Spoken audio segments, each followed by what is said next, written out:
చాలా బాగుండిద్దండి. ఇందులోనికి వెల్లుల్లిపాయలు వేసేసుకోవాలి, ఒక 4. ఇందులోనికి సన్నగా తరిగి పెట్టుకున్న ఆనియన్స్ వేసేసుకొని మంచిగా ఫ్రై చేసుకోవాలి.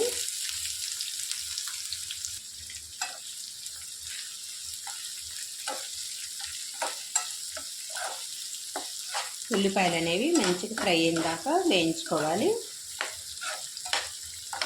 ఉల్లిపాయలు మరిన్ని పడతాయండి ఈ గోంగూర కర్రీకి.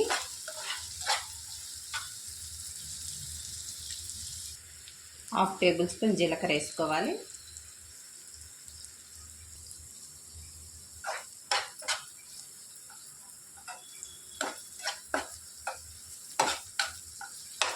ఈ వెల్లుల్లిపాయలు అనేవి ఈ కర్రీలో చాలా టేస్ట్ వస్తాయండి. నూనెలో వేగటం వలన మంచి రుచి వస్తుంది.